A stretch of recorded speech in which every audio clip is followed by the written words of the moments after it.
On today's show, you'll hear investor perspectives on the COVID-19 impact on the cannabis market.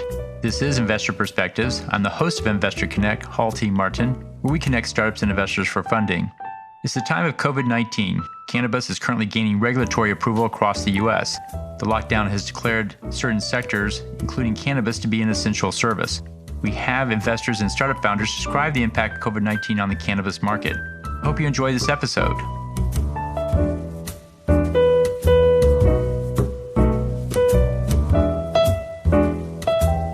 My first guest is Matt Nordgren of Arcadian Capital. So within cannabis, there's a lot of subsectors. Which of those are responding positively to COVID and which of those may be negative, if you can divide it up in that way? Let's frame it in three categories then at super macro level. Category one being commodity-like assets. Okay, so a retail location, maybe less so, but an agriculture business, a manufacturing company, that type of business, let's put it in category one. Fortunately for those assets, which are very CapEx intense, require a lot of people, and they went public, a lot of them, because they needed that capital to grow. Fortunately for cannabis, over a year ago, there started to be this move towards path to profitability, running lean, having proper valuations, not having an agriculture business trading at 75 times revenue, more like 3, 4, 5, 6, 7, And so that was already happening anyway from the fact that these companies went public probably too early and were being forced with limited capital to do this. So going into the pandemic, that category of assets benefited from timing of already having to work towards that. So now you've seen public stocks up, probably outperforming most categories, to be honest with you. And I think that's very lucky because they had already spent a year or more trying to be a company prepared for a pandemic. So I like that category. I think you're going to see a ton of M&A. Pay attention to debt on these companies. Pay attention to who these company strategies are really beholden to. Is it more of the private investors? Is it a founder, shareholder-friendly structure? Is it a fully banked public deal that they, have other reasons to do certain things, in which case you may see more M&A.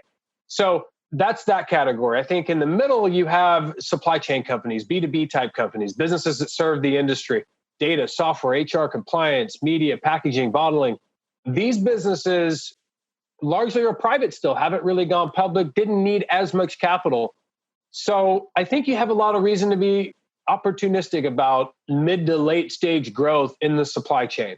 I think you largely had operators that didn't see the shiny objects the public markets presented them and did a private round at a proper valuation, one they can move and pivot from in the event of a fire, which you expect in an emerging industry. I mean, variables, you don't know what they're going to be. There's going to be more. That's why you stay private. So a lot of the supply chain companies did stay private, and I do feel like they are properly capitalized. There's cash flow in the industry.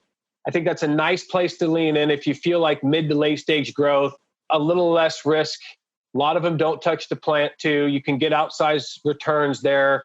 Really like that side of the portfolio. Think it's benefited. Lastly, as a category B2C, consumer. I think this has benefited the consumer category, but we don't really know a lot yet. Nobody's won anything on the consumer side. So I still think it's a little bit early to lean in heavy on the consumer side. I think you'd like to see this will spur more regulations to come out quicker maybe than before, but they aren't there yet. Even in CBD, we've seen that.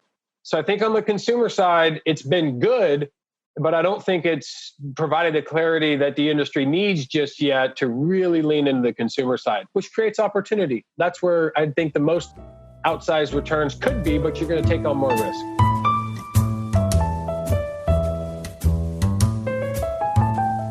My next guest is David Hess of Trust Capital.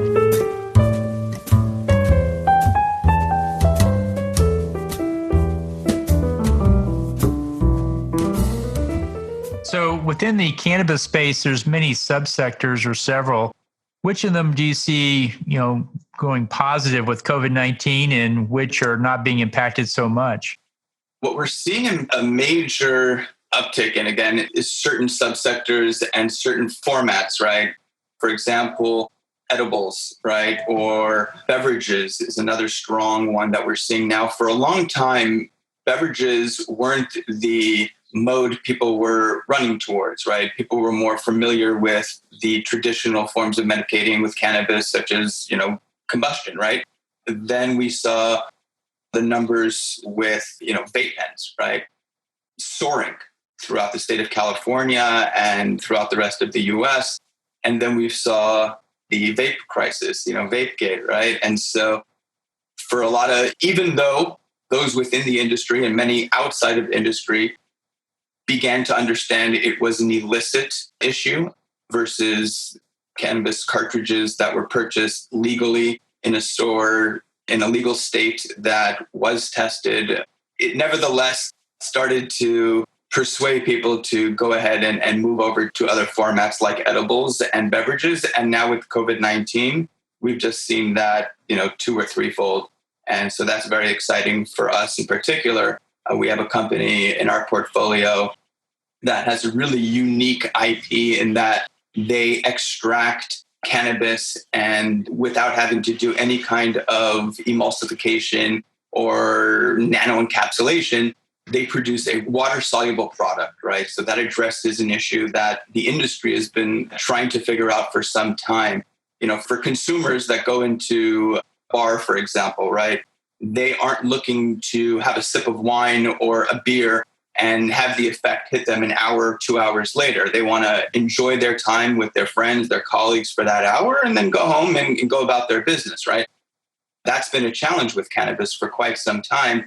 And now we're able to solve that with some of this new technology. And it's going to be exciting now, that people are going to give beverages more of a chance.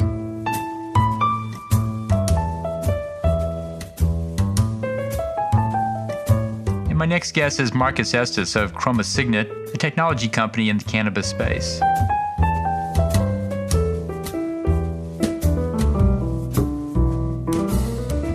Great. So aside from the retail and the e-commerce aspect of it, there's many sectors. There's wellness and there's actually plant development and there's different applications of it. Which of those are doing well based on COVID as far as it's being used and not being impacted negatively? Cannabis has proven resilient in many ways, not in every way, but resilient in many ways to COVID. Here we can just kind of look at the market, where the market was pre-COVID and just say, well, these trends are still in play. Yeah, look, you're quite right. Looking at the wellness piece of the cannabis story, there's a massive growth opportunity and the numbers are bearing out already. But people say there's a blue sky ahead. When you look at people who are not, the first wave of consumers were people that were probably consuming in the black market and they were looking for intoxication, right?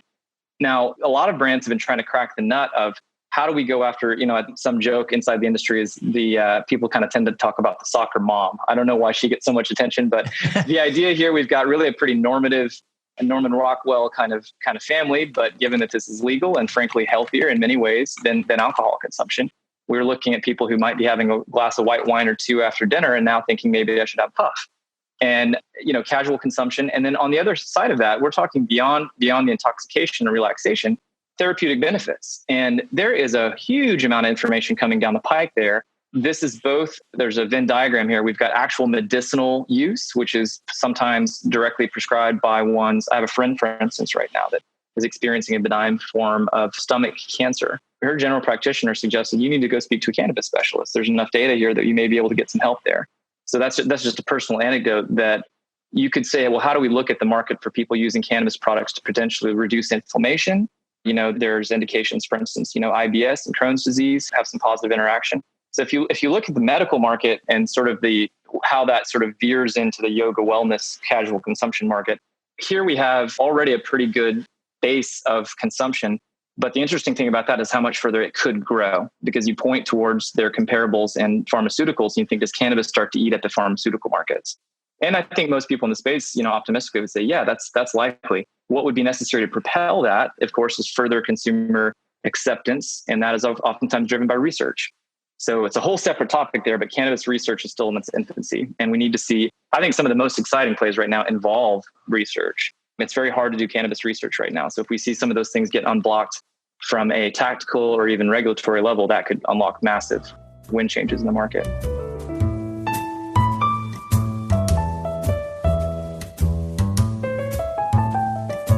My next guest is Narb Alexandrian, a venture capitalist from Canopy Rivers.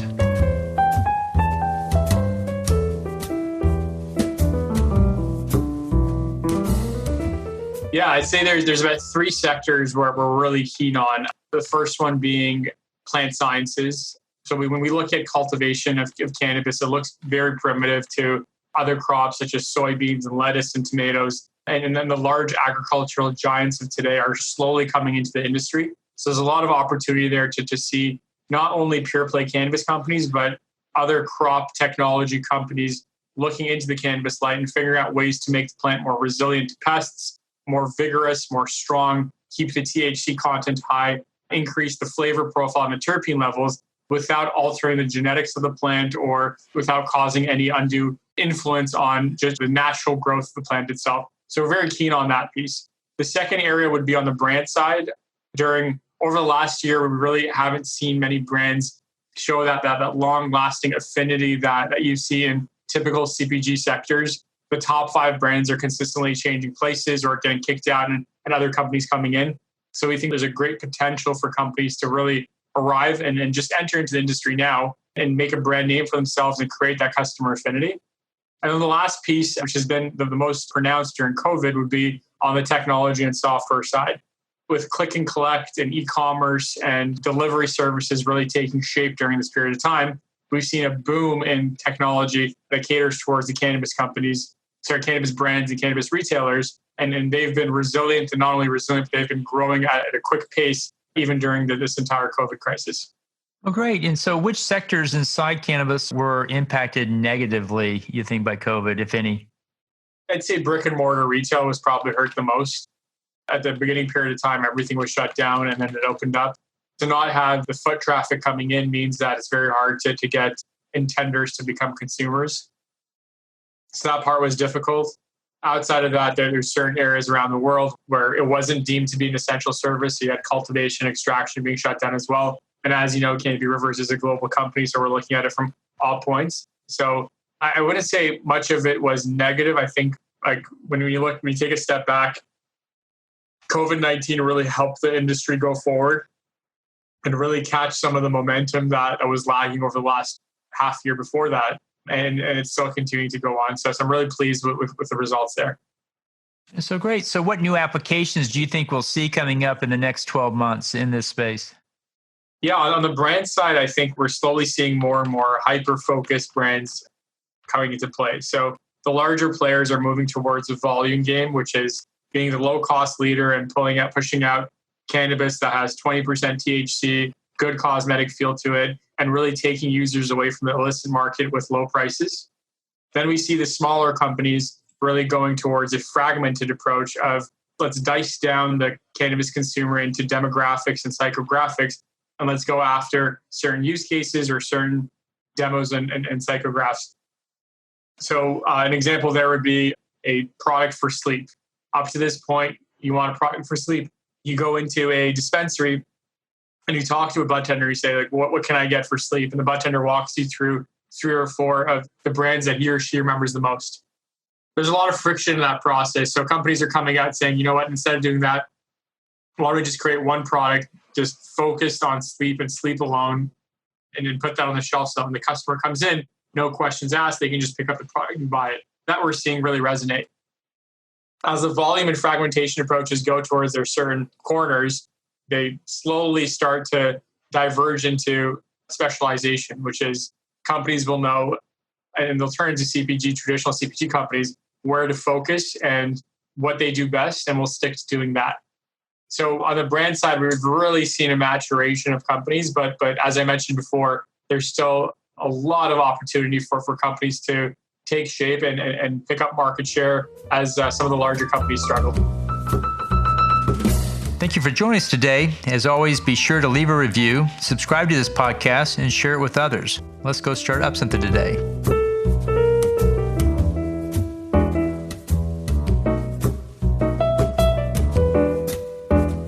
Halti Martin is the director of Investor Connect, which is a 501c3 nonprofit dedicated to the education of investors for early stage funding. All opinions expressed by Hall and podcast guests are solely their own opinions and do not reflect the opinions of Investor Connect. This podcast is for informational purposes only and should not be relied upon for the basis of investment decisions.